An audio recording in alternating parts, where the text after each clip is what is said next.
What's that you say? You're looking at a list web part on a page and you want to be able to see all the stuff? And you can't find the see all items? Oh, okay.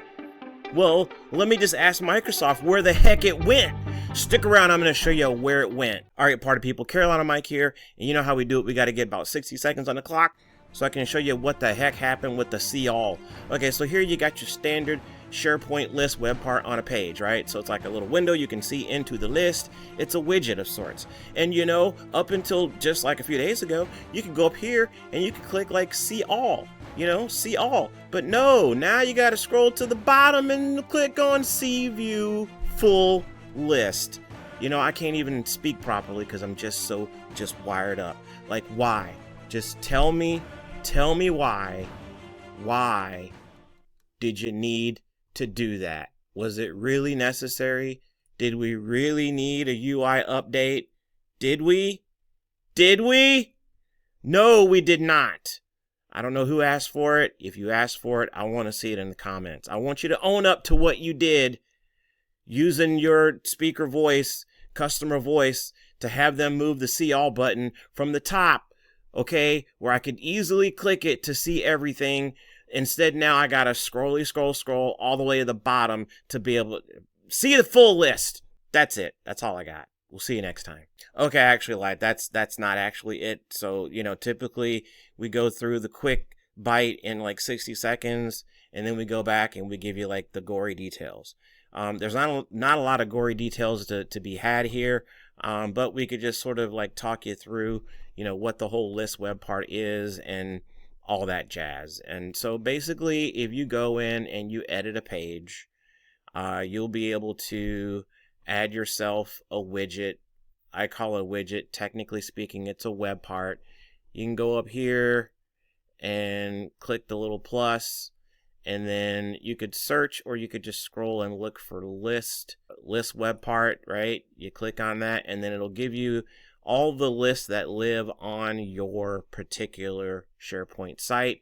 You can pick the list and then add it. We'll add this bug tracker list. Okay, and then, you know, once you get it positioned, I mean, there's all sorts of like bells and whistles you can do. I hate that toolbox. It gets in the way all the time. But if you want to like make edits to show like, you know, how many items show, whether it shows like an auto height or whatnot, you can click the little slider bars here, edit the properties, go do your thing over here. You know, again, you can switch the list to a different list if you want, which is kind of cool. You can pick the view that you want to show up.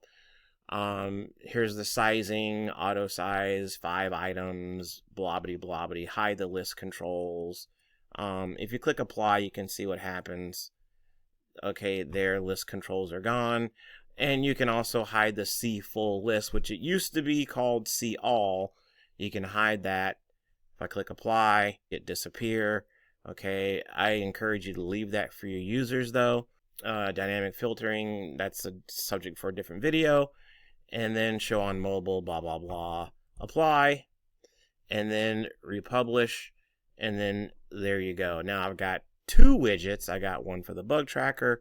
I got one for merch sign up. You know, drop down, add a new item. But really the thing that's got me all just, really, you want to ask me for a survey right now? I don't think so. The thing that's got me all just like amped up is the fact that just without any notice, just UI change where maybe your users are used to seeing the see all. It was up here in the upper right where my cursor is.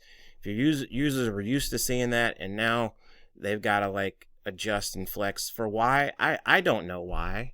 I don't. If anyone knows why, please slam it in the comments and let me know. Until then, I'm just gonna go punch air or something. Okay. All right, y'all. Have a good one. We'll see you next time. Let's go, party people.